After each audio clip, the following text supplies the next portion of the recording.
Old Testament reading today is from the book of Isaiah, chapter 52. How beautiful upon the mountains are the feet of him who brings good news, who publishes peace, who brings good news of happiness, who publishes salvation, who says to Zion, your God reigns. The voice of your watchmen, they lift up their voice together, they sing for joy. For eye to eye they see the return of the Lord to Zion. Break forth together into singing, you waste places of Jerusalem, for the Lord has comforted his people. He has redeemed Jerusalem.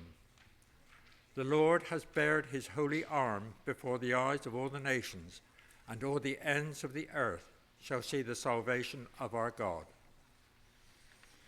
This is the word of the Lord. Thanks be to God. Let us say together Psalm 2 responsively by half verse. Why do the nations rage and the peoples plot in vain? The kings of the earth set themselves, and the rulers take counsel together against the Lord and against his anointed, saying, let us burst their bonds apart and cast away their cords from us. He who sits in the heavens laughs, the Lord holds them in derision. Then he will speak to them in his wrath and terrify them in his fury, saying, As for me, I have set my king on Zion, my holy hill. I will tell with the decree, the Lord said to me, you are my son. Today I have begotten you. Ask of me, and I will make the nations your heritage. And the ends of the earth your possession, You shall break them with a rod of iron. and dash them in pieces like a potter's vessel. Now therefore, O kings, be wise, be warned, O rulers of the earth. Serve the Lord with fear, and rejoice with trembling. Kiss the Son, lest he be angry, and you perish in the way. For his wrath is quickly kindled. Blessed are all who take refuge in him.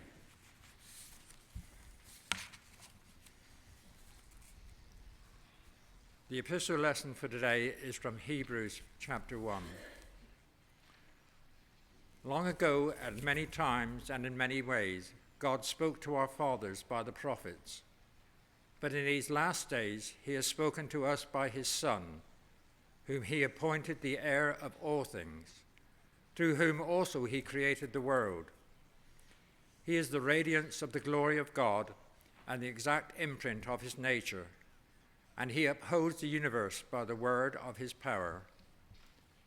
After making purification for sins, he sat down at the right hand of the Majesty on high, having become as much superior to angels as the name he has inherited is more excellent than theirs. For to which of the angels did God ever say, you are my son, today I have begotten you? Or again, I will be to him a father, and he shall be to me a son. And again, when he brings the firstborn into the world, he says, let all God's angels worship him. Of the angels he says, he makes his angels winds, and his ministers a flame of fire. But of the Son he says, your throne, O God, is forever and ever.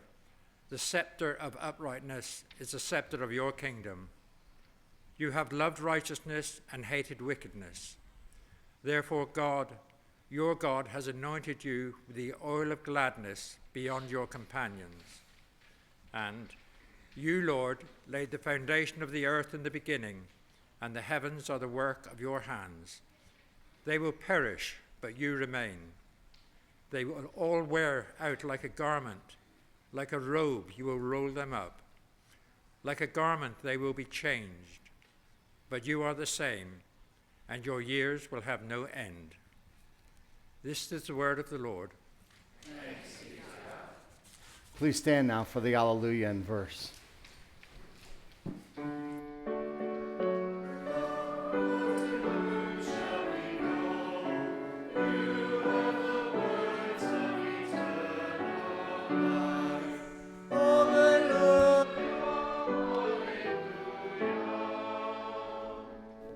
The Holy Gospel according to St. John, the first chapter.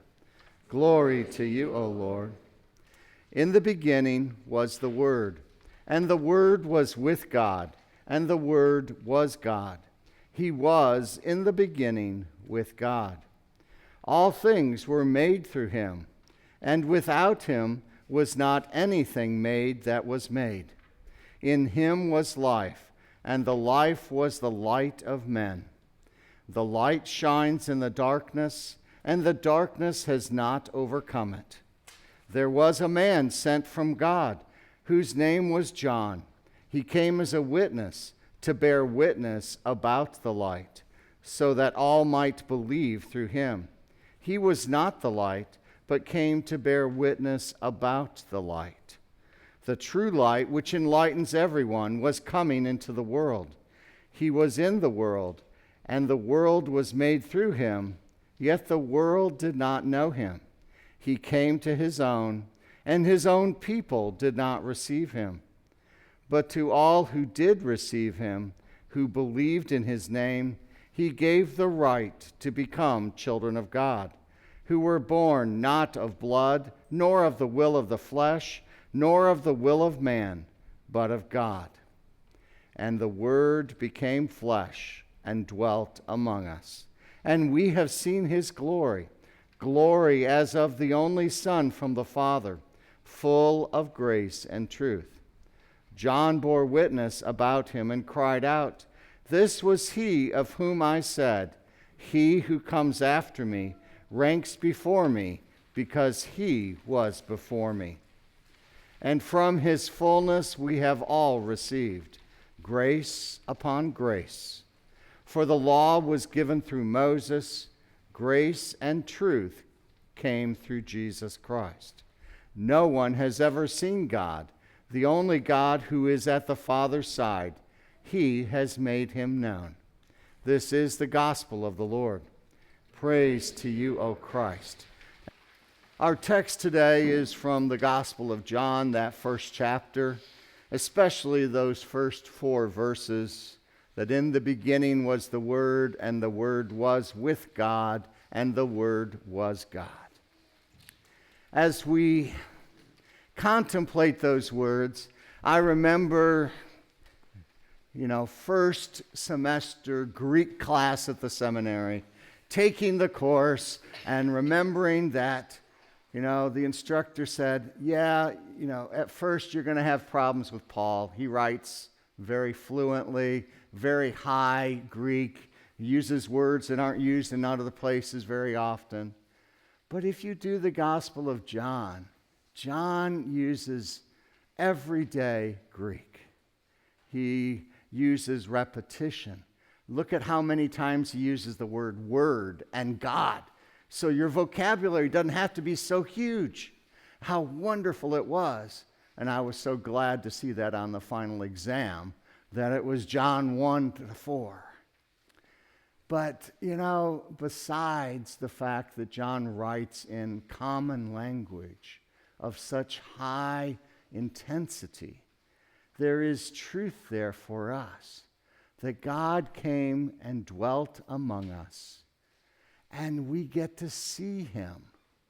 That is the wonder of Christmas morning, that God has come to dwell with his people. God, the one who created all things. Jesus, the Word made flesh, whom everything was made through. All of that for us to see, to know that God is dwelling with us. And, back in the Old Testament, God dwelled in his people Israel as they left Egypt. We might remember that there was this tent of meeting where God was in this tent in kind of the center of the Israelite camp. And, it wasn't the mess hall, that was God's tent. And, there were 3 tribes to the north. And then there were, how many tribes to the south? 3. And then there were 3 tribes to the east. And then there were how many to the west? 3. So you come up with 12, right? Okay. See, that was your test this morning. See, okay, you all passed. Okay. So the 12 tribes of Israel, 3 on every side of the tent of meeting. And then later on, as they made their way into the promised land, finally, as they made their way and they conquered the peoples there and they started dwelling there in the promised land, then David was in his wonderful palace and God was still dwelling in this tent. And David said, we need to build a wonderful temple for God to reside in because he deserves something really magnificent. But David didn't ask God his opinion on that. And so David, was not able to build the temple. But his son Solomon did. And that temple was where God's glory resided, where, the robes of his glory were there on the earth. And so people came from afar to really worship God in that place. But now God was tethered to a location. He was right there on that holy hill in the midst of Jerusalem, Zion. And as the people of Israel came and went, as the temple was destroyed and then rebuilt, and then destroyed and rebuilt, and over again, God still didn't leave his people. God stayed with them. Now in his Son, we get an even better presence of God because he doesn't dwell in mortar and bricks. He doesn't dwell in a house made of wood, but rather he dwells in the body of his Son, Jesus. He is the one and only God in flesh, dwelling. And in your Greek, you would know that dwelling is tabernacling. Again, one of those great words of the Greek language, that God wasn't just, visiting, but that he was staying there and he was to be worshiped and glorified and praised. And God in flesh, there we could see the fullness of God. And for you and I this Christmas morning, that really is a gift. For us to see God as he is in the face of Jesus. As we remember that baby born so long ago, that there in that child rested God. The second person of the Trinity, the Word made flesh, and he was now the tabernacle of God, dwelling with us. What a holy and precious thing. And that holy and precious man grew up to be our Savior, the one who would take upon himself all the sins of the world, ours included, ours in the future included. All those things he would handle for us. And in his death and resurrection, he showed that the prisoners were set free. You and I, we didn't even know sometimes that we were prisoners. Our sin had captured us, and we had eyes so dimmed by sin, we couldn't see right from wrong. But God, in his splendor and wonder, sent his Son to accomplish that restoration of a relationship between God and us. God in tabernacle form, dwelling among us, that we can come to worship him. And after the ascension, Jesus now is in heaven with his flesh, but he's still with us as well. His name is upon us. He has sent his Spirit into our hearts. And so God still dwells among us in that way. But in this way, how special it was. So this morning, as we contemplate that the beginning was the Word, There was nothing outside of God before creation. The Word was with God. The Word was God. And then God sent to us His only Son, the Word made flesh. And in Him was life. And the life was the light of man. And the light shines in the darkness has not overcome it. And in verse 14, the Word became flesh, tangible flesh, flesh that you can touch. And He dwelt among us. And we got to see His glory. So may you and I today have a sense of this glory that God has sent.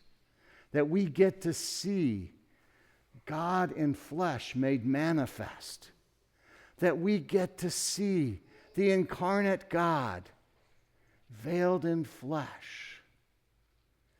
And we get to see and worship the King, the one who is of old, the one who is greater than the prophets, the one who was spoken about by the prophets and promised has come. So may we have joy. May we have praise. May we sing our joy and praise to Him. Amen.